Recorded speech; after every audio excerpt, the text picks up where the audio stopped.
Habibuku wa khatamun nabiyyin wal mabu'utsu rahmatan lil alamin. Allahumma salli ala habibina wa syafiina wa maulana Abil Qasim al-Mustafa Muhammad. Allahumma salli ala Muhammad wa ali Muhammad. Allahumma salli ala Muhammad wa ali Muhammad. Allahumma salli ala Muhammad wa ali Muhammad wa ajil faraja. Wa ala alihi wa sahbihi al-mayamin al-muntajabin.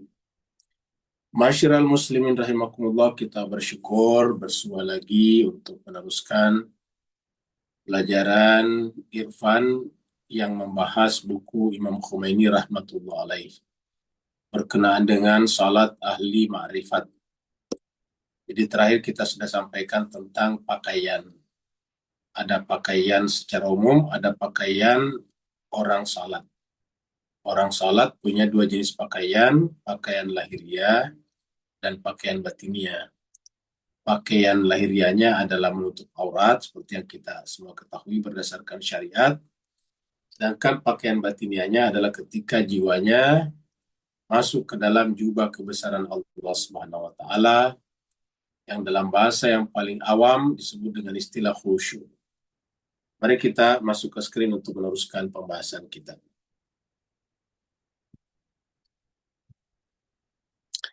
Jadi terakhir kita sampai tanggal 16 Mei. Jadi kita ulangi sedikit, ini panjang ke atas, jadi kita ulangi dari sini. Sibukkanlah dirimu dengan merenungkan segala kekuranganmu sendiri. Jadi kita selalu menyibukkan diri untuk merenungkan diri kita sendiri agar pintu kebaikan terbuka bagimu. Jadi selalu kita sibuk dengan diri sendiri, bukan sibuk dengan orang lain. Hindarilah semua urusan dan perkara yang tidak ada kepentingannya bagimu. Di perkara yang kita tidak ada kepentingan di sana, tidak perlu kita ikut. Kenapa? Karena menghabiskan waktu. Berhati-hatilah dari umur yang kamu habiskan untuk perbuatan orang selainmu. Artinya kita berbuat untuk orang lain, padahal orang lain itu tidak bisa merubah keadaan kita. Setiap orang hanya bisa merubah keadaannya sendiri. Artinya tidak bisa kita menyuruh orang lain sholat, sementara kita dapat manfaat khusyuknya. Seperti misalnya juga fitness atau bodybuilding, gym. Kita tidak bisa menyuruh orang, membayarkan orang latihan gym setiap minggu, setiap pekan, 3 kali seminggu.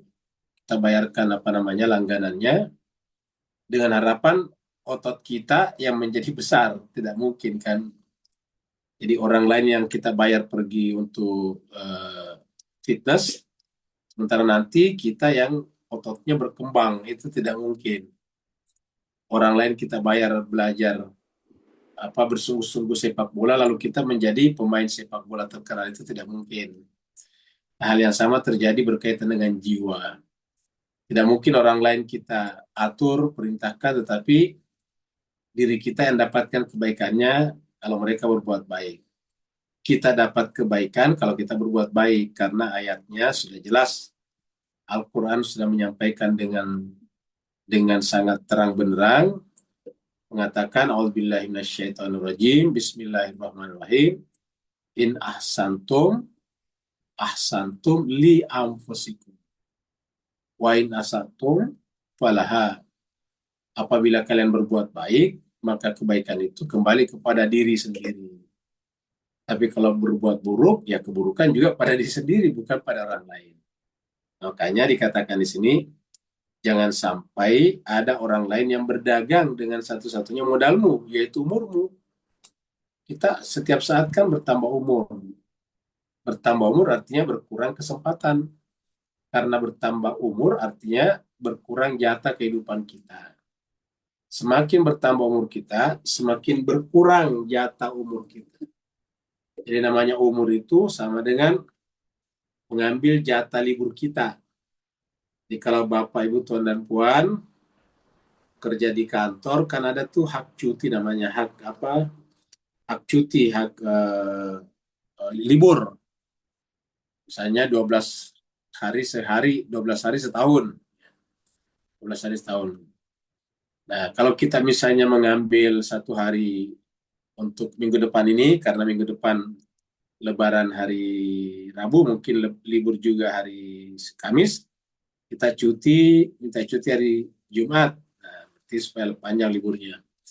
Nah, begitu kita dikasih cuti hari Jumat, berarti berkurang jatah kita 12. Nanti bulan depan lagi ambil lagi satu, tinggal 11, tinggal 10. Begitulah. Nah, kita ini setiap hari bertambah, berkurang jatah kita. Oleh sebab itulah, jangan sampai berdagang dengan satu-satunya modal kita. Modal kita itu adalah usia, waktu. Makanya berkaitan dengan umur atau waktu ini, Allah bersumpah, wal asri innal insana lafi khusr. Sungguh tindakan, kalau kita bahas juga minggu lalu ini surat Al-Baqarah ayat 195, sehingga engkau melemparkan dirimu ke dalam kehancuran. Sungguh tindakan melupakan dosa termasuk siksaan paling besar yang Allah timpakan atas manusia di dunia dan penyebab siksaan tercepat nanti di akhirat. Jadi melupakan dosa artinya tidak mau melakukan kritik kepada diri sendiri, tidak mau melakukan evaluasi, muhasabah. Nah, maka itu adalah termasuk penyebab siksaan tercepat nanti di akhirat. Karena namanya melupakan. Ingat pembahasan kita di Tadabbur. Kenapa saya buta bangkit di sini? Karena dulu di dunia kamu lupa ayat-ayat kami, maka sekarang kamu pun akan dilupakan. Al-yauma tunsa, pada hari ini kamu juga dilupakan. Seperti itu. Ini sampai di sini terakhir kemarin 16 Mei. Sekarang kita lanjut lagi. Bila seorang hamba menyibukkan diri dengan ketaatan kepada Allah, mengoreksi segala kekurangannya sendiri, dan meninggalkan segala urusan yang dicela oleh agama Allah, jadi ini hal-hal yang harus kita lakukan. Jadi hal-hal yang harus kita lakukan adalah ini menyibukkan diri dengan ketaatan kepada Allah. Satu. Yang kedua, mengoreksi segala kekurangan sendiri. Karena mengoreksi kesalahan orang itu paling gampang ya. Tapi mengoreksi kesalahan diri itu paling susah. Kemudian yang ketiga, meninggalkan segala urusan yang dicela oleh agama. Meninggalkan segala urusan yang dicela oleh agama Allah SWT. Nah, kalau kita meninggalkan yang tiga ini, maksudnya kita melakukan yang tiga ini, dengan menyibukkan diri dengan ketaatan kepada Allah, mengoreksi segala kekurangan diri sendiri, meninggalkan urusan yang dicela oleh agama.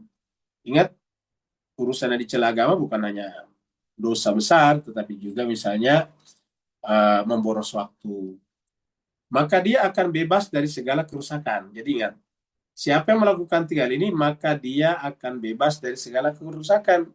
Ingat, ini masih petik ya, ini kutipan dari Imam Ja'far. Kalau Bapak Ibu sekalian lihat sebelumnya, ini masih kutipan dari Imam Ja'far ini. Ya, ini. Dalam kitab Misbah Asy-Syariah, diterangkan bahwasanya Imam Ja'far alaihissalam berkata, nah ini masih kata-katanya nih ke bawah nih. Ya. Masih kata-katanya ke bawah ya ini. Ini sampai di sini kutipannya. Ini masih Imam Ja'far mengatakan, bila seorang hamba menyibukkan diri dengan ketaatan kepada Allah, mengoreksi segala kekurangannya sendiri, dan meninggalkan segala urusan yang dicela oleh agama Allah, maka dia orang itu akan terbebas dari segala kerusakan. Ingat, bebas dari segala kerusakan. Tenggelam dalam samudera rahmat Allah, dan mendapatkan beraneka rupa mutiara hikmah dan bayan Al-Quran. Jadi kita sudah lihat di sini. Yang pertama adalah siapa yang terbebas akan bebas dari segala kerusakan. Bebas dari segala kerusakan. Kemudian tenggelam dalam samudera rahmat Allah. Ya. Kemudian mendapatkan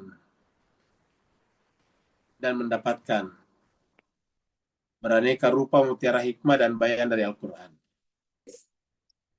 Tetapi sebaliknya, bila seorang hamba melupakan dosa-dosanya, tidak mau tahu akan segala kekurangan dirinya, dan terlalu mengandalkan daya dan upaya dirinya sendiri, ingat, menyandarkan pada dirinya, maka ia tidak akan beruntung untuk selama-lamanya, kata Imam Ja'far, ya, kata Imam Sadiq.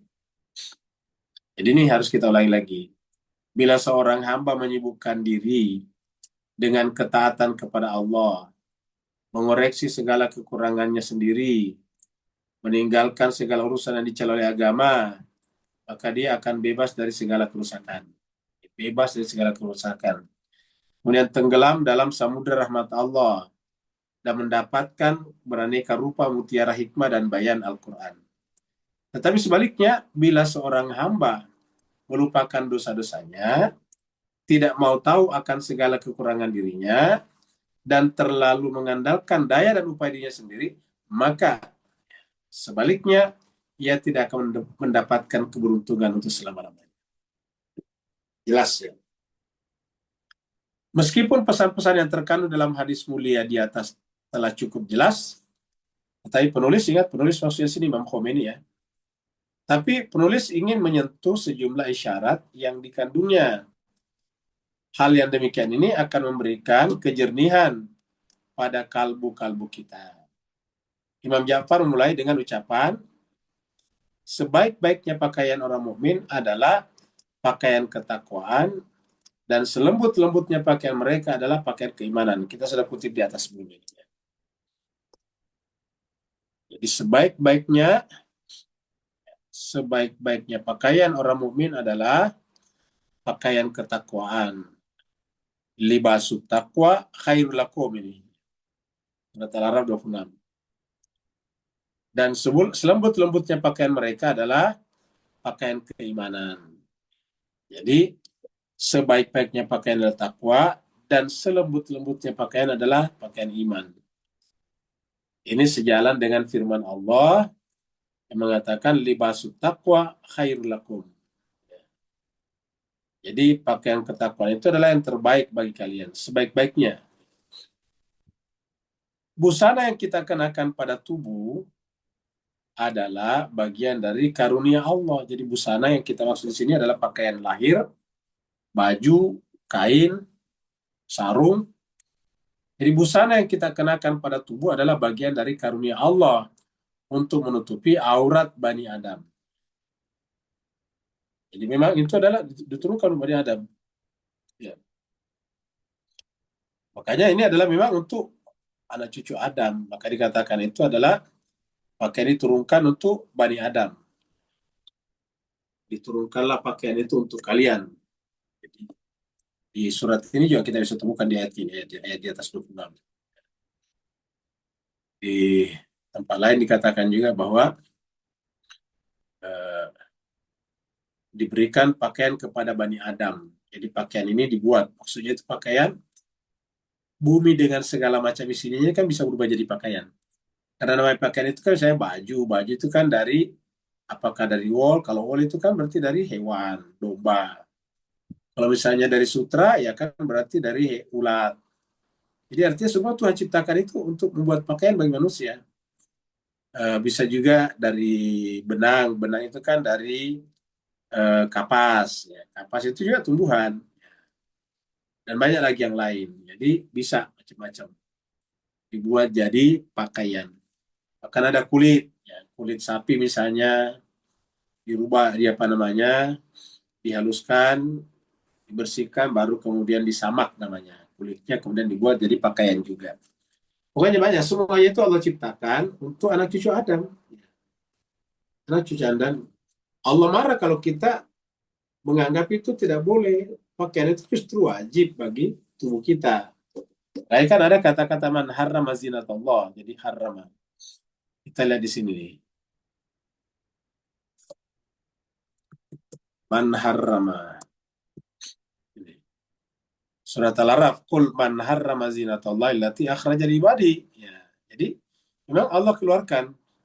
Surat Al-Araf ayat 32. Surat Al-Araf 32.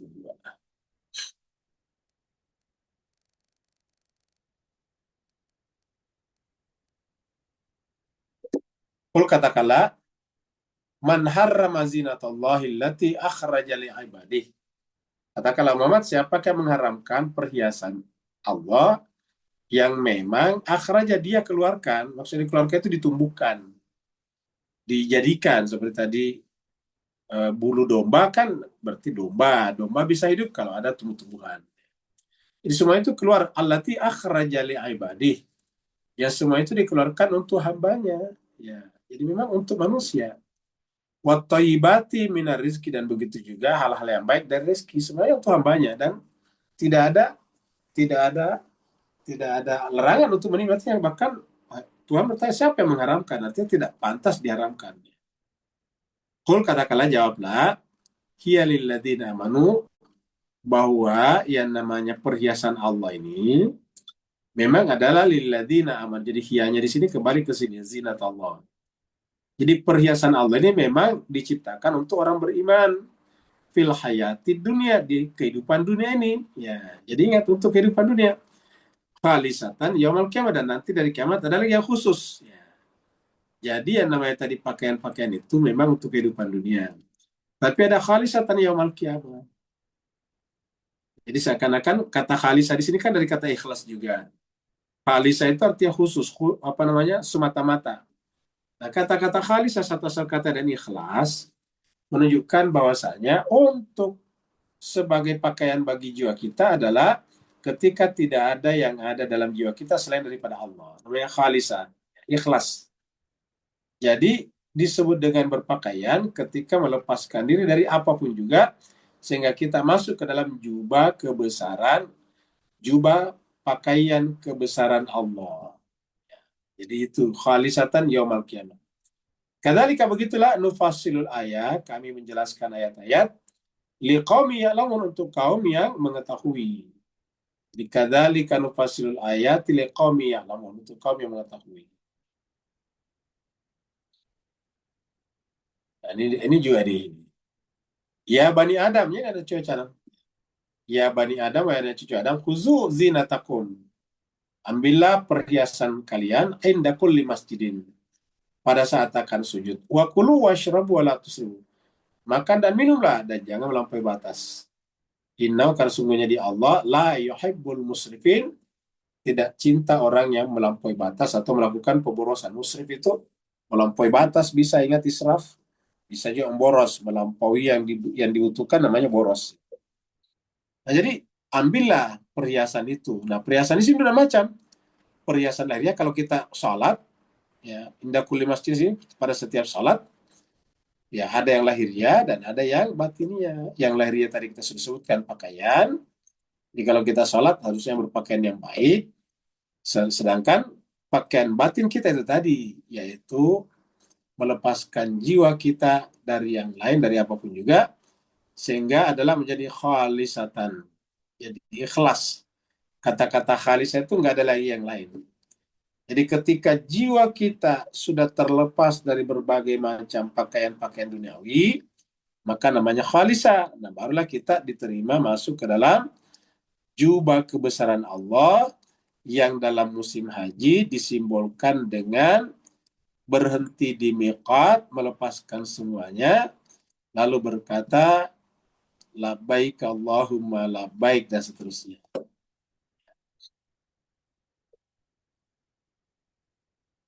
Jadi kita ulangi lagi. Jadi busana yang kita kenakan pada tubuh adalah bagian dari karunia Allah untuk menutupi aurat Bani Adam tadi, seperti yang dikatakan tadi sini. Atau yang ini tadi, memang untuk anak cucu Bani Adam. Jadi, maka siapa yang mengharamkan?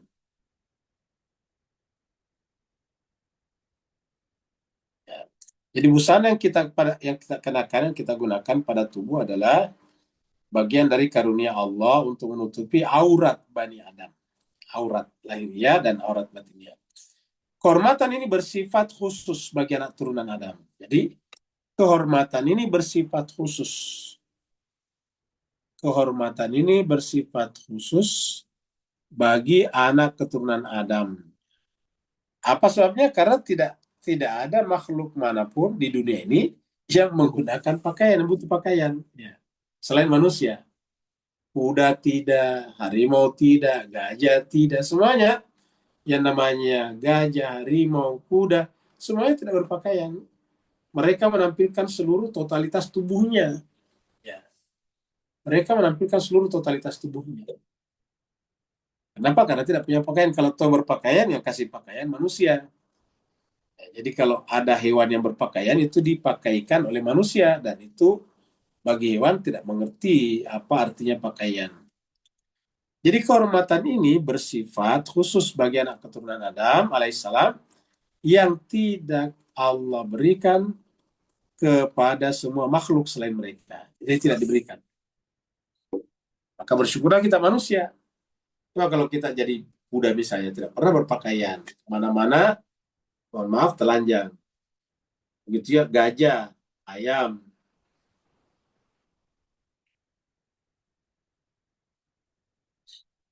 kelinci, kancil, semuanya sama. Namun orang-orang beriman menggunakan karunia ini juga untuk melaksanakan kewajiban-kewajiban ilahi yang ditetapkan atas mereka. Jadi pakaian ini bukan hanya dipakai sehari-hari, sebagaimana juga manusia yang lain. Ingat jelas sebagai berpakaian itu adalah juga fitrah manusia, naluri manusia.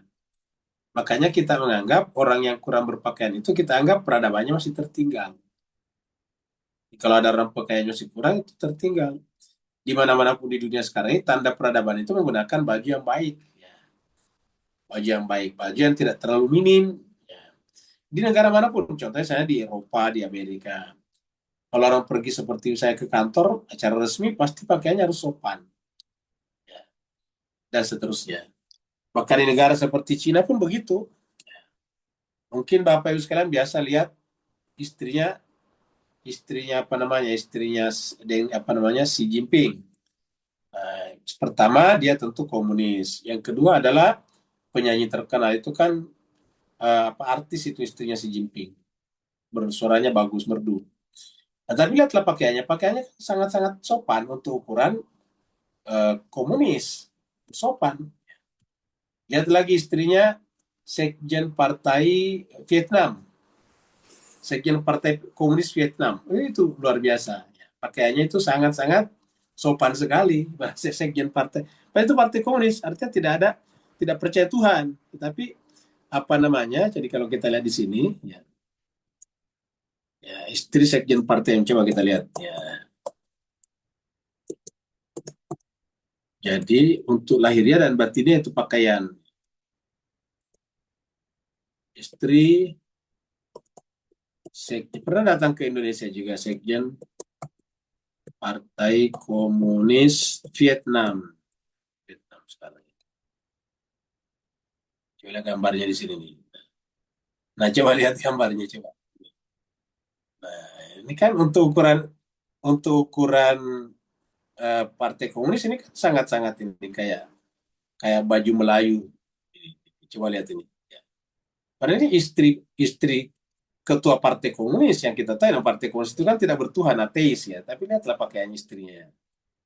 Kemana-mana pergi seperti ini. Dimanapun pergi seperti itu ya. Ya, di mana-mana pergi. Ini bahkan Indonesia seperti ini. Makanya ini Indonesia malah ini. Ya, ingat jelas kasar bahagia. Yang ini adalah ini adalah apa namanya? Ini dari Indonesia tukaran ini ya. Ini Puan Maharani ini masih ini pakai kalau ini coba lihat. Ya, jadi seperti itu. Inilah istri partai apa namanya? Ya, Partai Komunis Vietnam ya seperti itu. Di mana-mana tampil seperti ini ya. Nah, jadi banyak Pak pakaiannya ini kayak gini nih. Ini adalah istri partainya. Nah, kayak gini-gini di mana-mana. Ya. Nah, jadi Mas Yasser bahagia seperti ini. Ya, ini adalah istri partai. Ketika datang ke Indonesia ini, ya, ini. Jadi seperti itulah. Jadi dengan demikian ini artinya pakaian itu bukan hanya Islam, tetapi memang ini ya, memang merupakan tanda peradaban sebetulnya. Jadi ingat tanda peradaban itu. Makanya dikatakan kehormatan ini bersifat khusus bagi anak turunan Adam alaihissalam yang tidak Allah berikan kepada semua makhluk selain mereka. Namun orang-orang beriman menggunakan karunia ini juga. Jadi selain dipakai tadi untuk kepentingan masyarakat sosial, juga untuk melaksanakan kewajiban-kewajiban ilahi yang ditetapkan atas mereka, seperti misalnya pakai jilbab, kemudian menutup aurat pada saat sholat misalnya.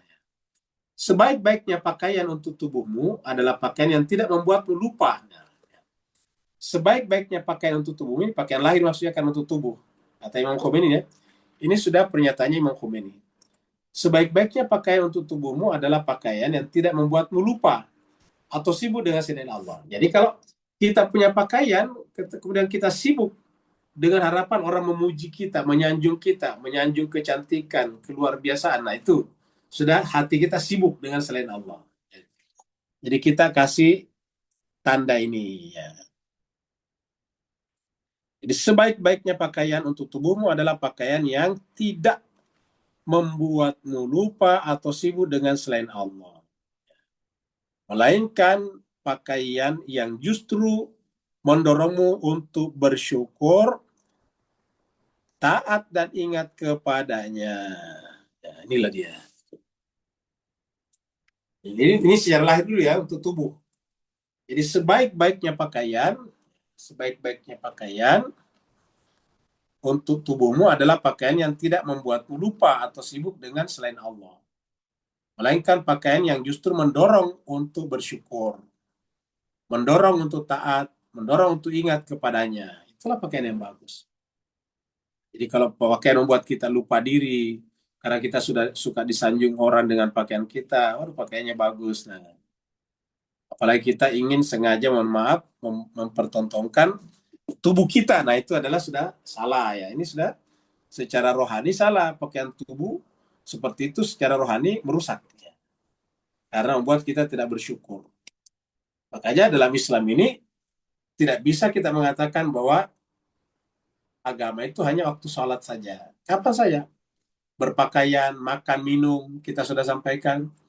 Dalam Islam ini kalau kita makan, dianjurkan berdoa. Doanya adalah meminta perlindungan dari api neraka. Padahal ini makanan.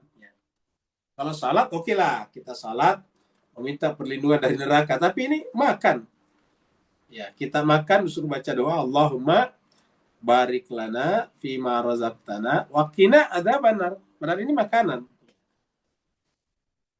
Maka setelah makan, alhamdulillahilladzi wahyana. Alhamdulillahilladzi, apalagi? At'amana wa saqana wa ja'alana minal muslimin. Itu muslim menjadi orang yang berserah diri. Maka dari itu, kalian harus berhati-hati dari bahan dan model pakaian yang menyebabkan kelalaian. Jadi ini. Maka dari itu kita tinggal ganti kalian sekalian harus berhati-hati dari bahan dan model pakaian yang menyebabkan kelalaian dan kejauhan dari altar kudus Allah. Jadi jangan sampai.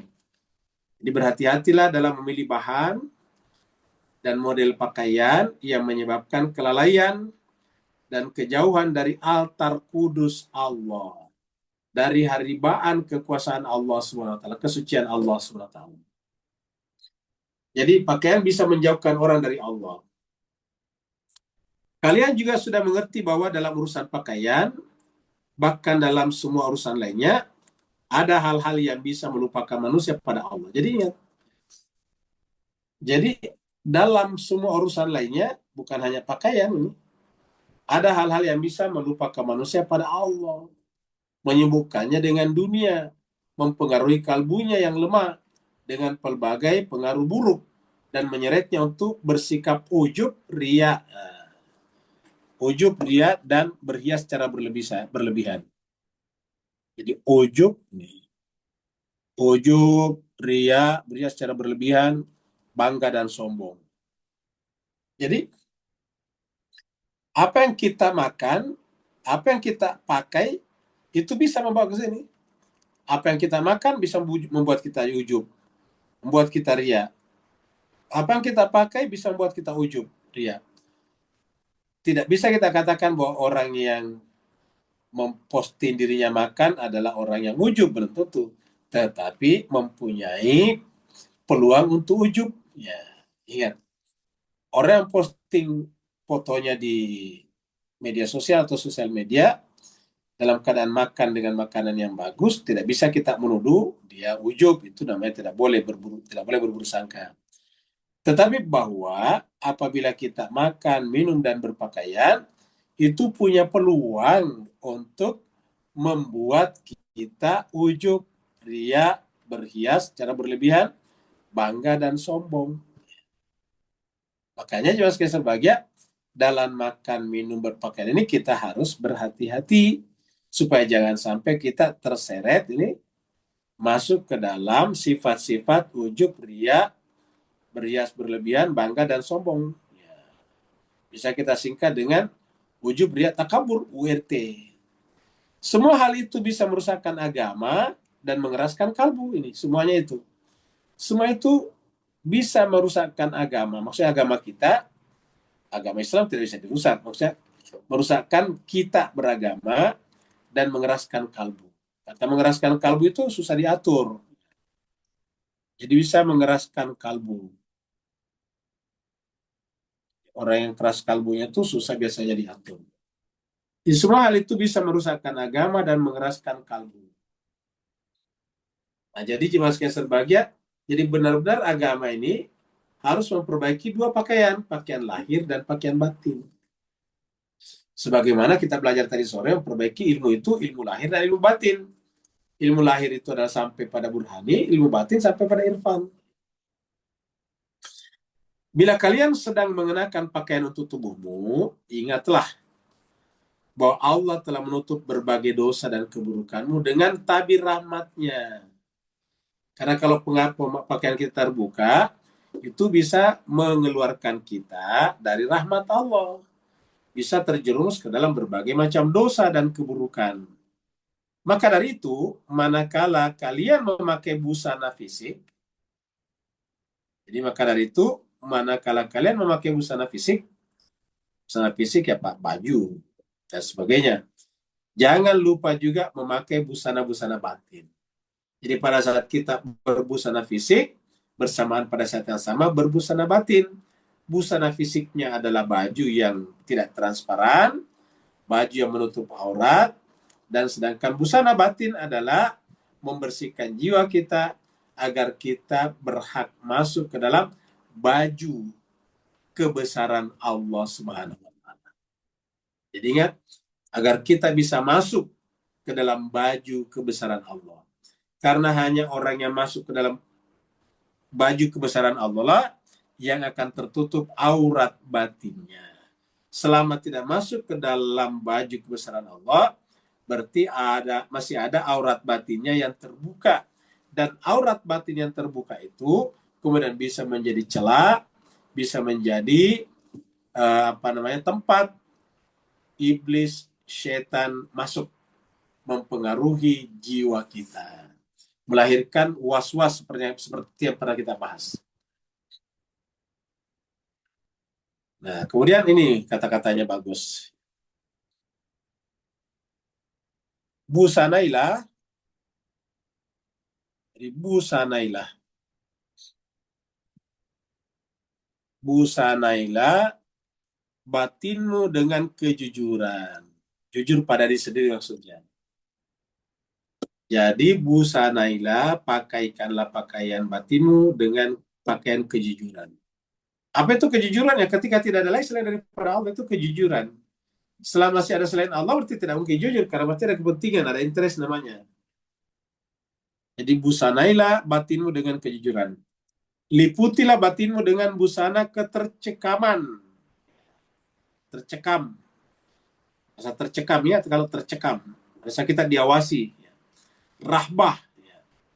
Dan ketakutan, khauf. Jadi merasa rahbah, tercekam, dan ketakutan. Oleh Allah maksudnya di sini. Karena kita merasa selalu diawasi oleh dia. Jadi liputilah batinmu dengan busana ketercekaman atau rahbah, dan ketakutan atau khauf, dan tubuhmu maksudnya liputilah atau kabusanailah tubuhmu dengan ketaatan kepadanya. Jadi tubuh itu juga harus taat kepada Allah. Artinya melaksanakan seperti tadi menggunakan busana tubuh yang menutup aurat. Hayatilah kebaikan Allah yang telah memberimu busana fisik, busana tubuh. untuk menutupi aib-aib fisikmu, dan telah membukakan pintu-pintu taubat dan inabah agar engkau bisa menutupi aurat-aurat batin yang tak lain adalah semua kemaksiatan dan akhlak yang buruk. Diulangi, hayatilah kebaikan Allah yang telah memberimu busana fisik untuk menutupi aib-aib fisikmu dan telah membukakan pintu-pintu taubat dan inabah. Inabah itu juga taubat, juga kembali kepada Allah. Agar kalian bisa menutupi aurat-aurat batin yang tak lain adalah semua kemaksiatan dan akhlak yang buruk. Jadi kita lihat menutup lahir dan batin kita. Kalau kita menutup lahir kita dengan pakaian, maka seluruh bagian-bagian tubuh kita yang punya cacat-cacat, kekurangan, tertutup. Nah, harusnya kita juga begitu menutupi aib-aib kita, kekurangan-kekurangan kita, dosa-dosa kita dengan membusanai jiwa kita dengan busana kebesaran Allah. Karena kalau kita membusanai jiwa kita dengan kebesaran Allah, maka kemudian tertutup semuanya, hilang semuanya, diampunkan semuanya. Inilah maksud daripada ayat ini. Surat Al-Imran ayat 190 sekian.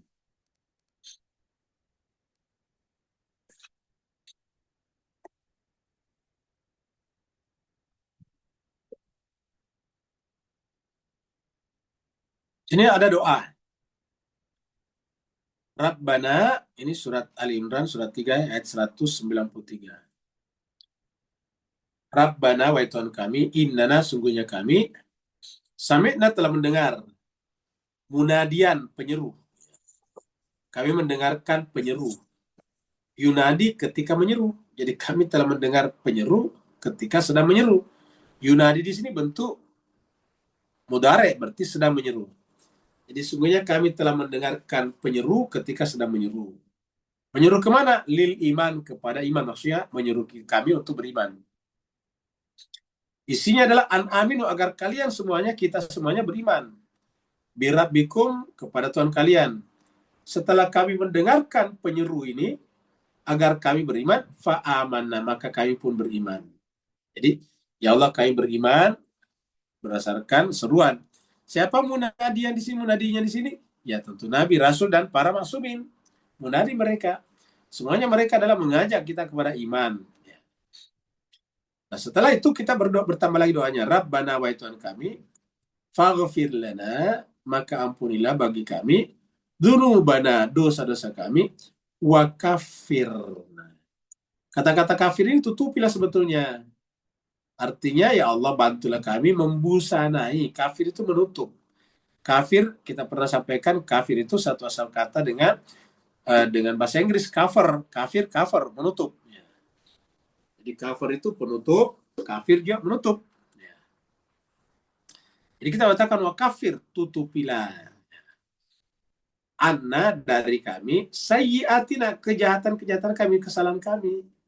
Nah, jadi jemaah sekalian berbahagia, Allah menutupi kesalahan-kesalahan kita apabila kita masuk ke dalam busana atau jubah kebesarannya.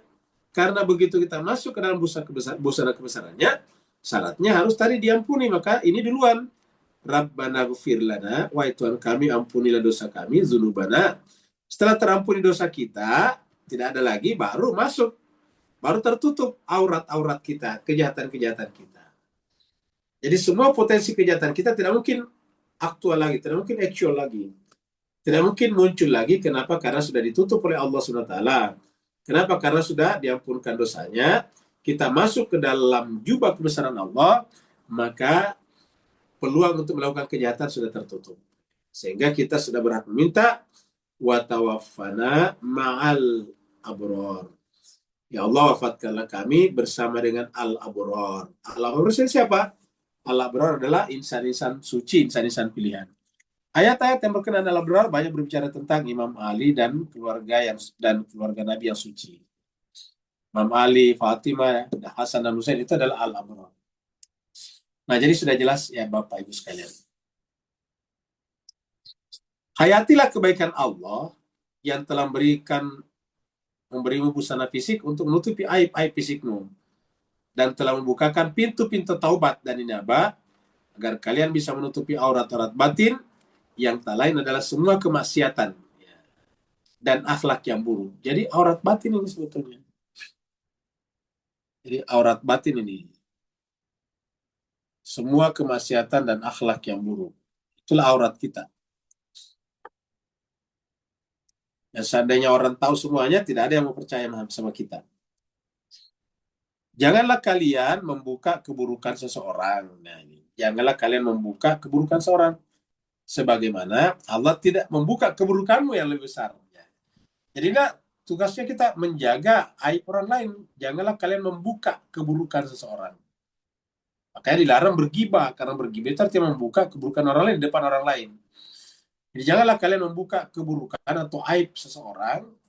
Karena nanti Allah juga sebagaimana juga Allah tidak membuka. Nah, kalau kita membuka, maka Allah juga akan membuka. Jadi janganlah membuka sebagaimana Allah yang tidak membuka.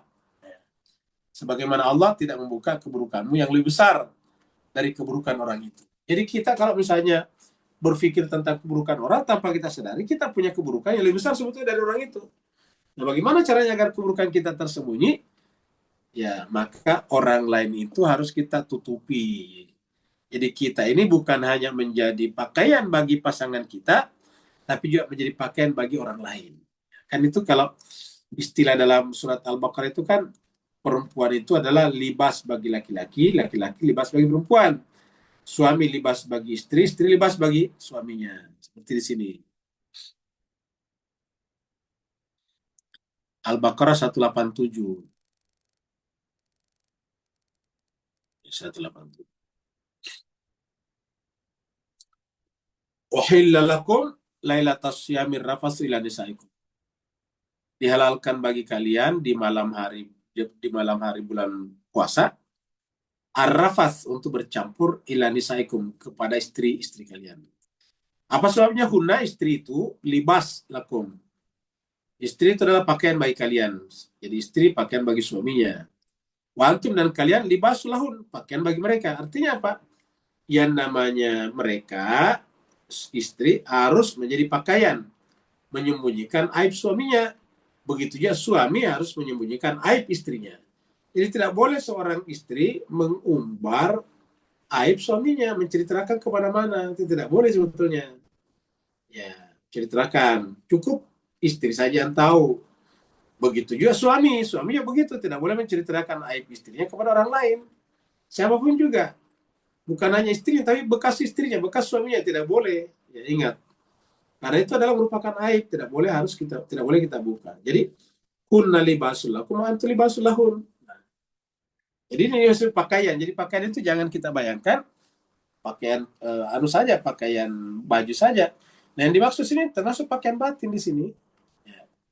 Apabila kita tidak menjadi pakaian bagi orang lain, berarti kita menjadi pengumbar, kita menjadi penggibah ya, bagi orang lain. Dan dosanya adalah sama dengan memakan daging bangkai saudara sendiri. Daging bangkai saudara sendiri. Makanya kita baca Al-Quran, ya, yang namanya Nabi Nuh, Nabi Lut, tidak pernah menceritakan, bahkan dalam munajat-munajatnya tentang keburukan istrinya. Nggak pernah. Iya. Tidak pernah sama sekali. Begitu juga dengan Asia, dengan suaminya, Firaun. Yang ada di Quran itu hanya meminta perlindungan, karena kan Firaun jahat ya. Yang ada dari istrinya minta supaya jangan sampai menjadi korban kejahatan Firaun. Itu saja. Tapi sama sekali tidak menceritakan aib-aib suaminya Firaun. Ya, coba kita lihat di sini. Surat berapa ya? Surat 60. Surat 60 ya. Surat apa? At-Tahrim ya namanya.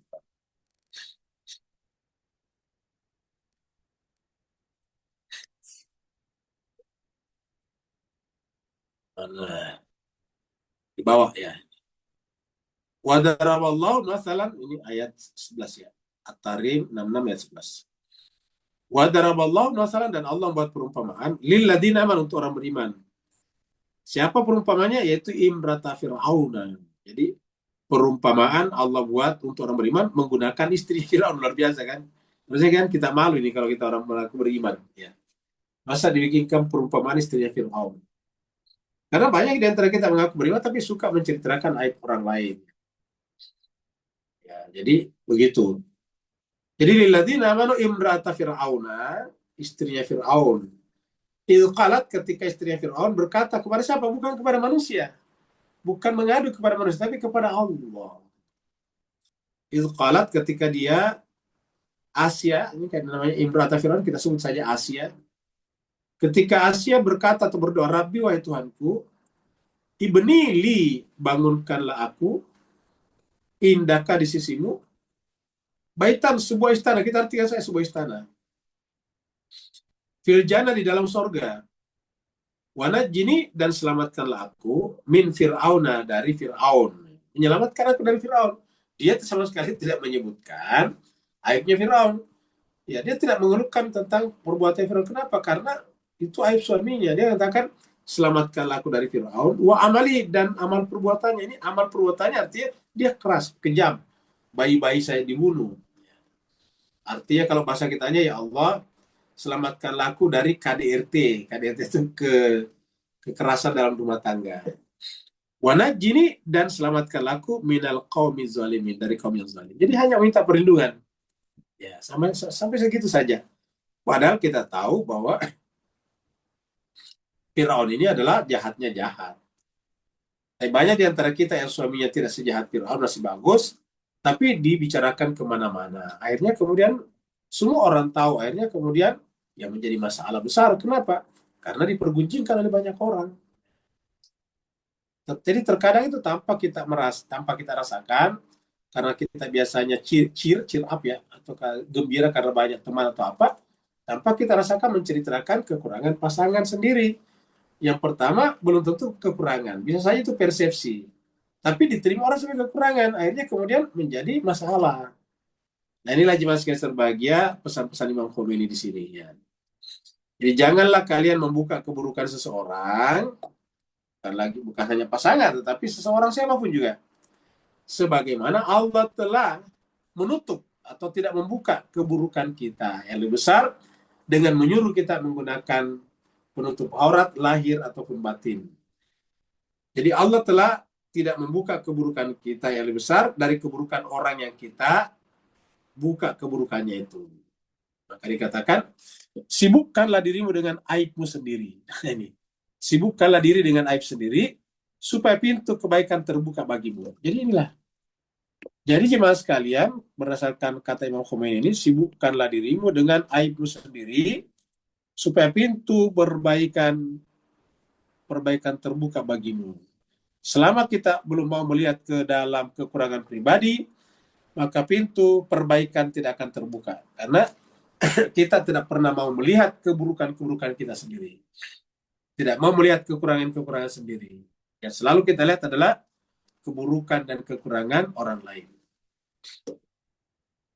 Jadi sibukkanlah dirimu dengan aibmu sendiri supaya pintu perbaikan terbuka bagimu. Abaikan semua yang bukan urusanmu, ingat. Abaikan semua yang bukan urusanmu. Gak usah kita urus, bukan urusan kita. Urusan kita sendiri itu belum selesai, terutama berkaitan dengan kualitas diri belum selesai. Kenapa kita memperbanyak waktu mengurusi urusan orang lain ini? Jadi abaikan semua yang bukan urusanmu. Jadi nasihat Imam Khomeini ini harus kita camkan baik-baik. Abaikan semua yang bukan urusanmu. Ya, kalau kita membaca bukunya Imam Khomeini, tidak berasa kalau beliau itu adalah seorang politisi besar, kamu gitu. Pemimpin negara yang sangat tinggi ditakuti oleh berbagai macam negara besar di dunia. Ya. Seperti itu. Jadi abaikan semua yang bukan urusanmu. Jangan sekali-sekali kalian habiskan umurmu untuk perbuatan orang lain. Sehingga hasil semua perbuatanmu ditulis pada catatan amal perbuatan orang lain. Karena kalau kita menceritakan aib orang, catatan amal kita pindah ke dia. Keburukan kita diambil sama dia. Maaf, keburukan dia kita ambil. Jadi terjadi perubahan pencatatan. Ya, terjadi transfer. Ya, terjadi transfer di sana. Terjadi transfer keburukan. Jadi keburukan dia pindah ke kita. Utangnya dia pindah ke kita. Kita bayar. Kira-kira gitulah. Jadi jangan sekali-sekali kalian habiskan umur untuk perbuatan orang lain. Sehingga hasil semua perbuatanmu dituliskan pada catatan amal perbuatan orang lain. Karena tadi kalau kita membicarakan kekurangan orang, berarti catatan amal kita ditulis untuk orang lain. Perbuatan buruk orang itu kita ambil. Habis perbuatan buruknya ya, perbuatan amal baik kita pindah ke orang itu, pencatatannya pindah ke sana. Jadi, ulangi lagi, abaikan semua yang bukan urusanmu. Jangan sekali-sekali kalian habiskan umur untuk perbuatan orang lain, sehingga hasil semua perbuatan kalian itu dituliskan pada catatan amal perbuatan orang lain, dan orang-orang itu telah berdagang dan mengambil keuntungan dari sementara kita sendiri terperosok ke jurang kehancuran, terperosok ke dalam jurang kehancuran. Inilah yang dimaksud tadi. Jadi baik cepat kita ini. Nah, jadi dari sini ke sini.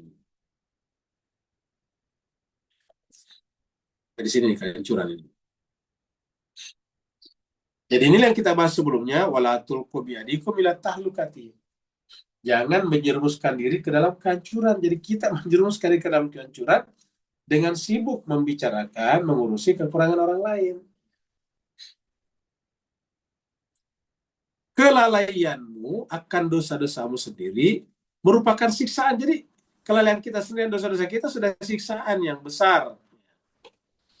Jadi kelalaianmu akan dosa-dosamu sendiri merupakan siksaan terbesar yang Allah timpakan pada manusia di dunia. Jadi kelalaian akan dosa-dosa kita ini merupakan siksaan terbesar yang Allah timpakan pada manusia di dunia, lantaran bila mana seorang melupakan segenap dosanya, maka ia tidak akan bergerak untuk memperbaiki dirinya. Jadi apabila seorang melupakan segenap dosanya, maka ia tidak akan bergerak untuk memperbaiki dirinya. Kelalaian akan dosa juga menjadi penyebab tercatat bagi datangnya siksaan akhirat. Kelalaian. Kelalaian akan dosa juga menjadi penyebab tercatat bagi datangnya siksa di akhirat. Kita misalnya bisa lihat di sini surat 18.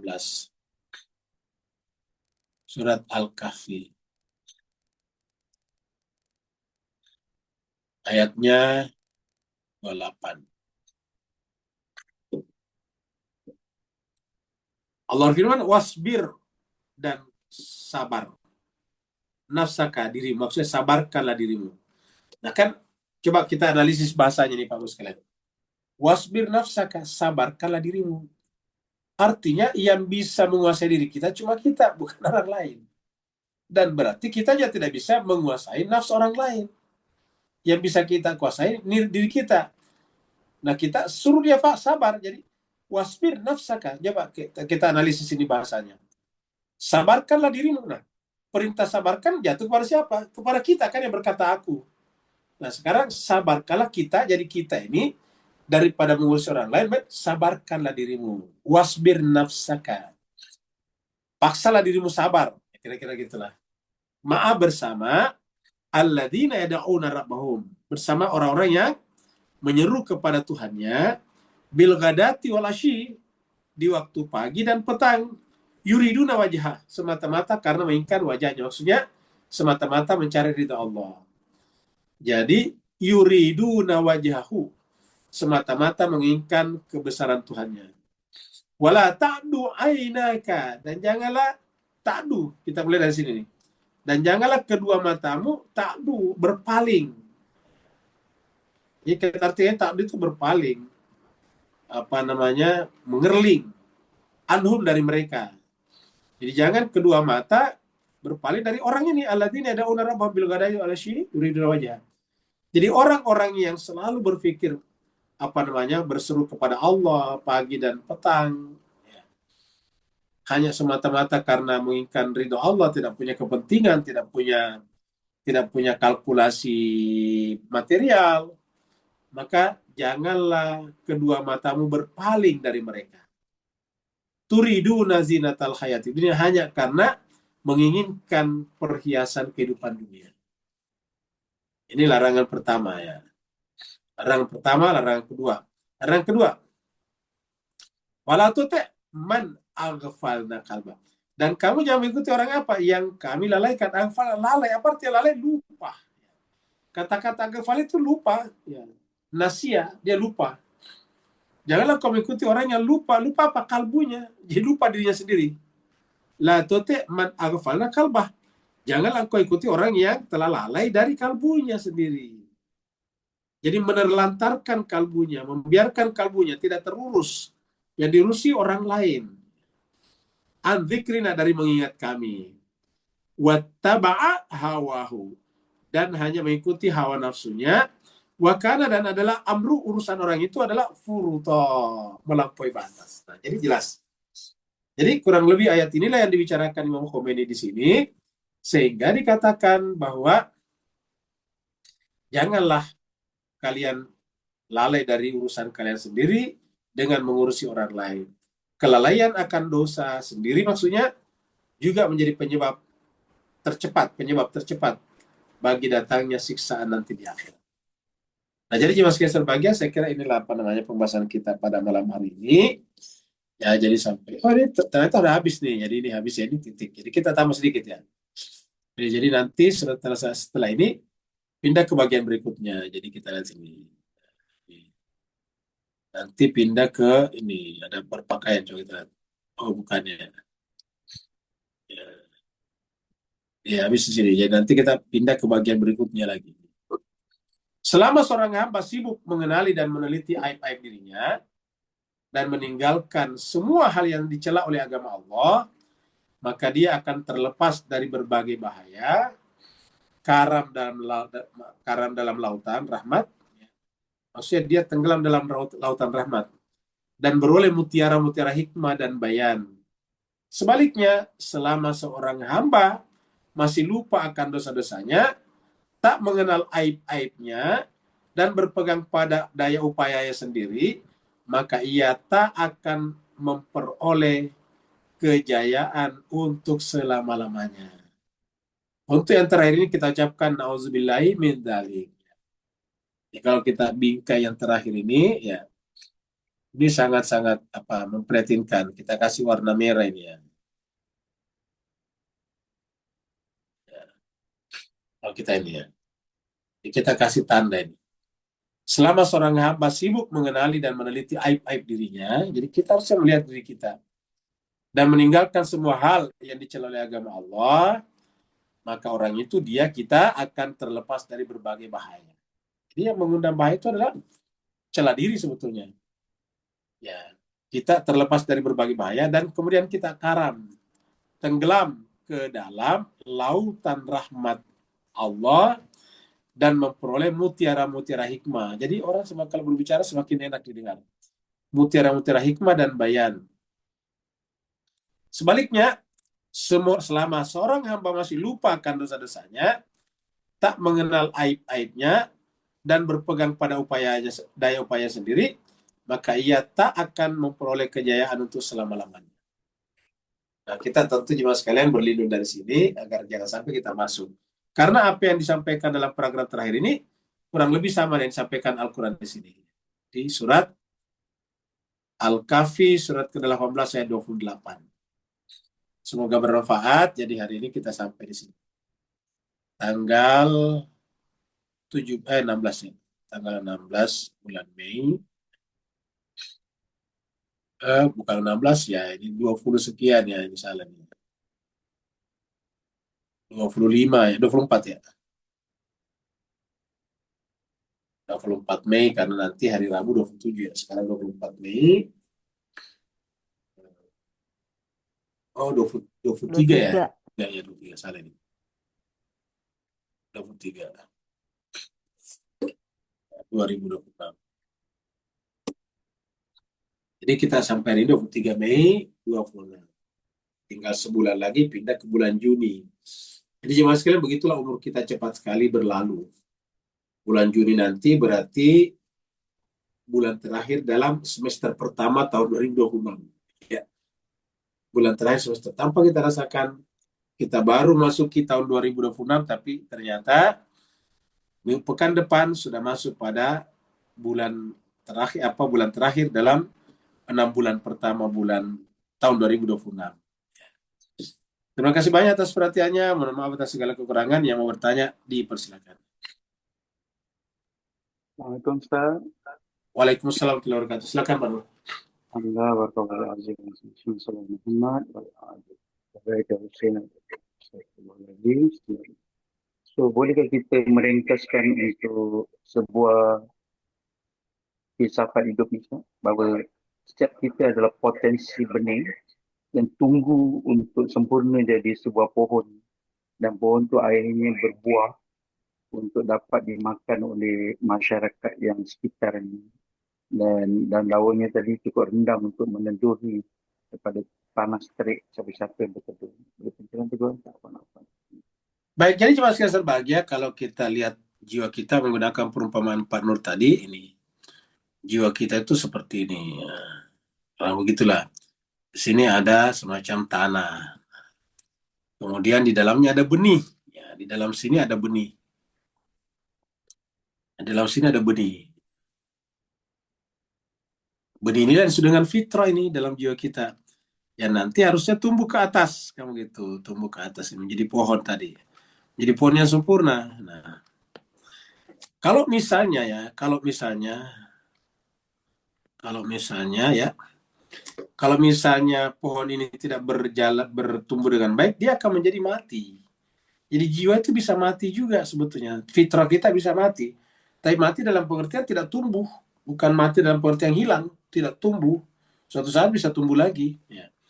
Jadi dia bahkan bisa juga tumbuh tetapi kecil. Namanya di bonsai. Kan ada tumbuhan di bonsai itu. Bonsai tumbuh tanaman besar tapi di bonsai bisa disimpan di dalam ruangan. Jadi bisa mati kita punya jiwa di sini. Nah, tugas kita sebetulnya adalah untuk menumbuh suburkan ini. Ya. Nah, pohon ini kita sebut dengan pohon ilahiyah. Inilah yang disebut dengan kita sebut dengan istilah pohon ilahiyah ini. Ya. Dari sini kita sebut dengan pohon ilahiyah. Ini pohon ilahiyah.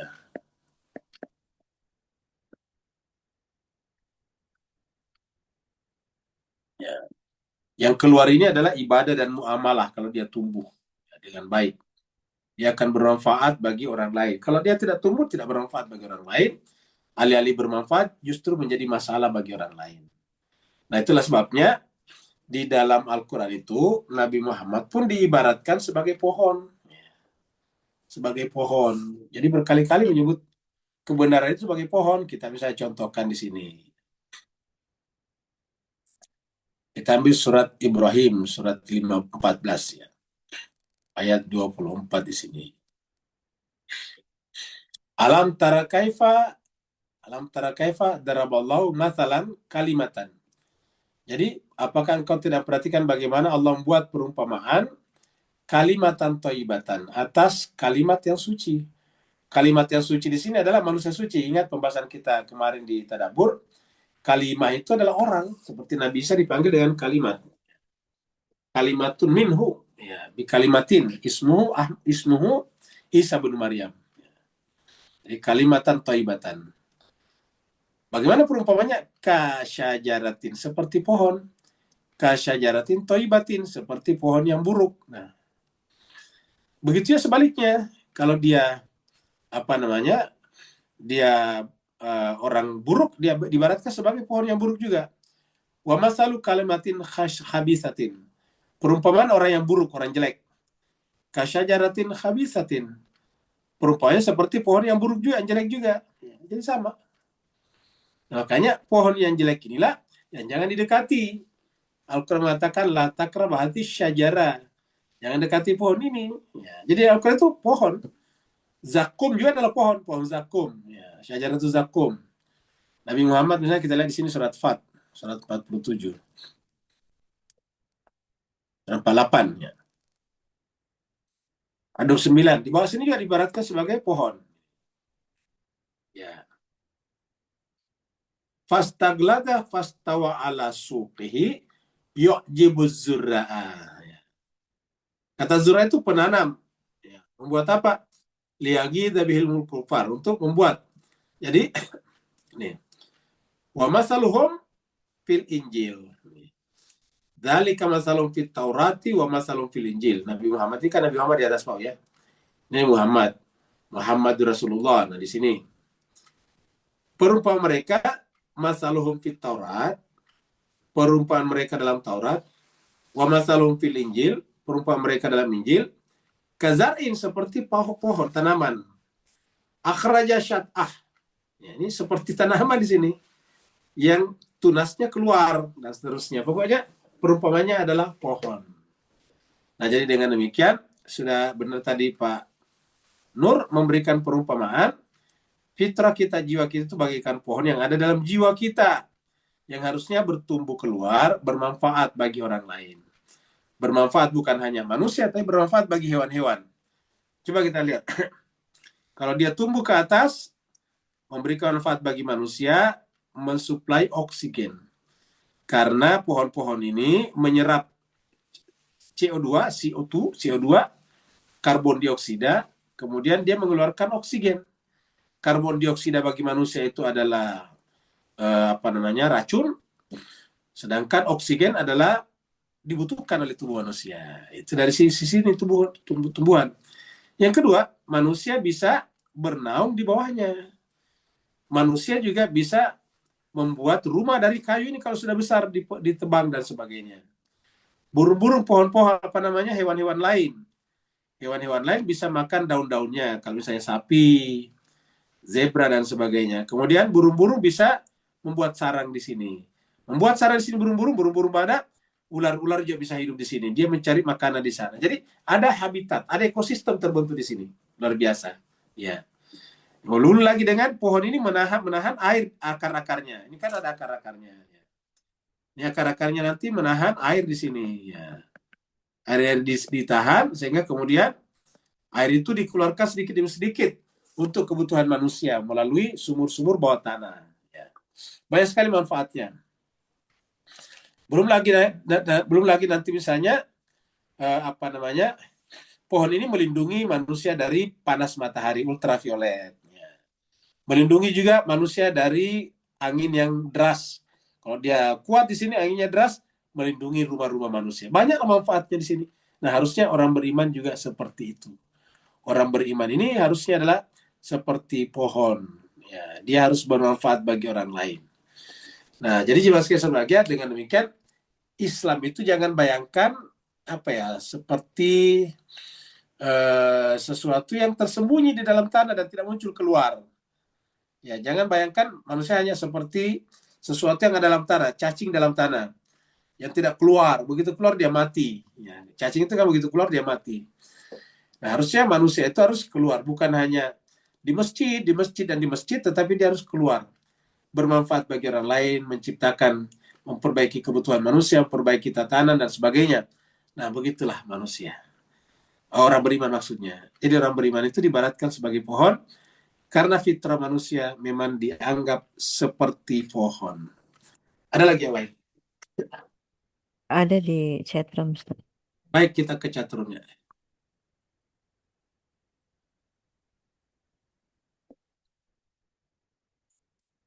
Dari Pak Burhan. Malam ini adalah penekanan untuk senantiasa menjaga diri sendiri, betul sekali. Dan menghindari sekeras-kerasnya menjaga hal-hal orang lain, apalagi membicarakan keaiban mereka, betul. Dalam arti, dengan kata lain, rajin-rajinlah menghisap diri sendiri, betul. Hasibu anfusakum qabla an tuhasab. Hisaplah diri kalian sebelum kalian dihisap. Allah SWT dihisap Allah SWT di sana di akhirat. Firman Allah, Bismillahirrahmanirrahim, ku anfusakum walikum nar. Saya kira benar.